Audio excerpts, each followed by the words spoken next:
Sup guys, it's Speo with the Voice of Reason. Yesterday I started working on a new glitch shop track and I came up with this nice little shuffled bass patch and I thought I'd make a video on it. Now the track still needs some work, but I copied over the bass patch and created a little example to show you guys what this bass will sound like. So let's take a listen.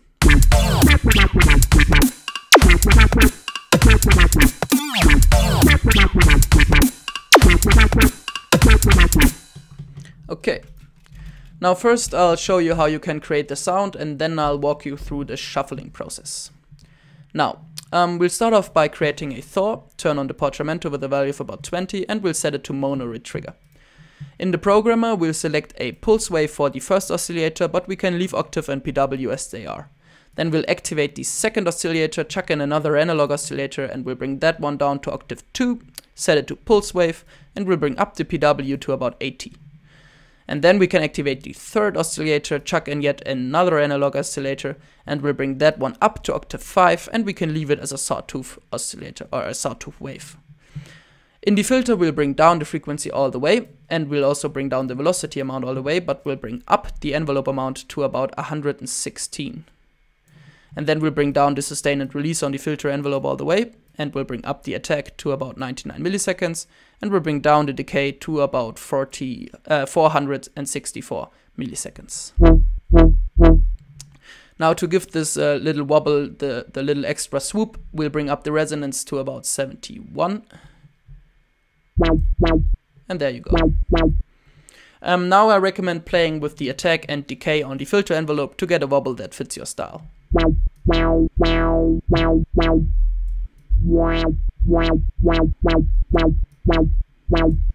You can automate these values, of course. Okay, now let's move on to creating a Scream 4 distortion unit. And we'll set it to tape mode, we'll bring up the speed all the way, and we'll bring up the compression to about 44. And then we can bring down the damage to about 50. Then we can activate the cut, and we'll bring down the mids to about -15. Then we can also activate the body, and we'll bring down the resonance to about 85. We can leave the scale as it is, but we'll bring up the auto to 105. And we'll set the whole thing to type B, so body type B, which just gives it a little bit more character. On the Scream you can also automate the auto knob, which is always a good idea because it has a great effect on the sound, usually.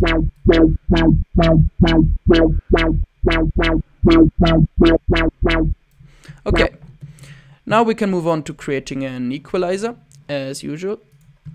On the equalizer we'll use the first parameter to get rid of some lows, which we can later replace with a sub bass to make the whole thing sound cleaner.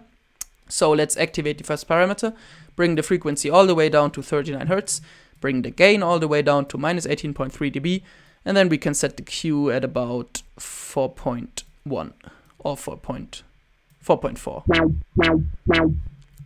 which just gets rid of some lows.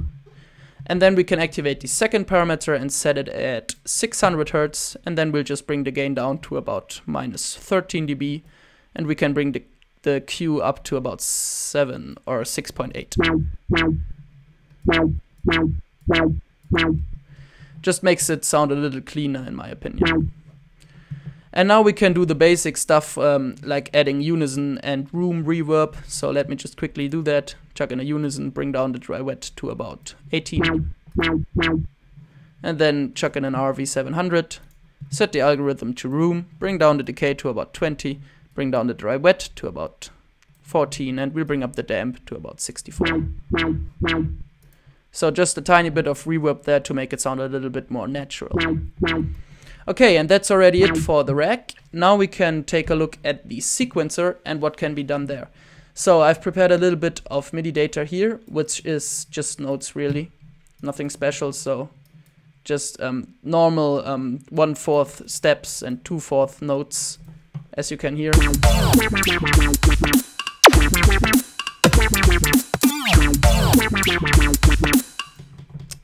Now, but what we'll do now is we'll shuffle those notes to give it like an extra little cool sound.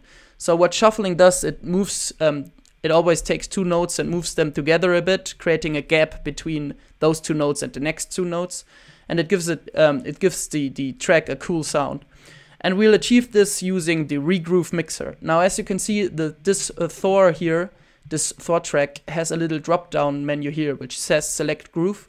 So we'll hit this and we'll select A1, the channel A1 on this one, and then we'll bring up the regroove mixer by hitting this little signal down here, this little kind of, well, thing, and then we'll bring up the shuffle to about 69%, because 69 is a great number. No, 69 is also a great value for shuffling. And what we have now sounds like this.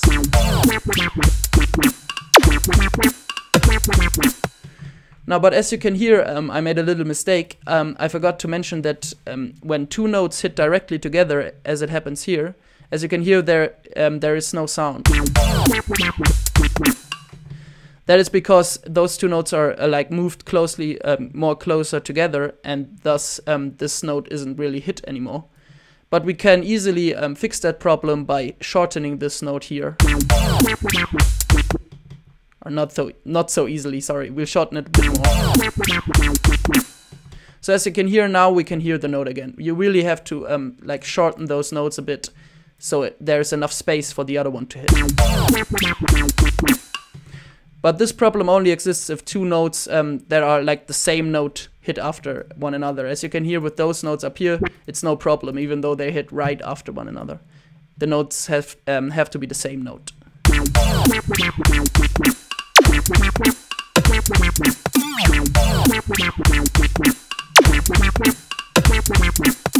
And there you go, your bass line is shuffled.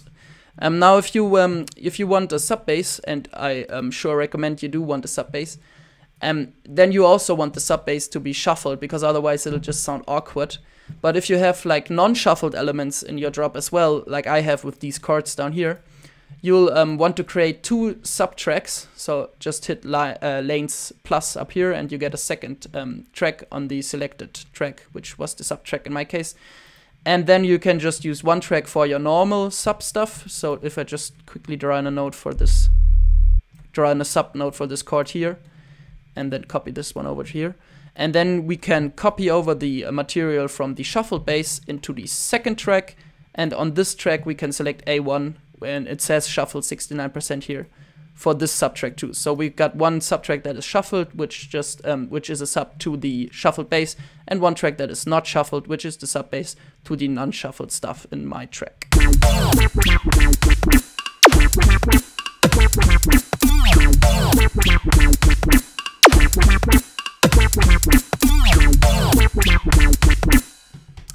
Okay.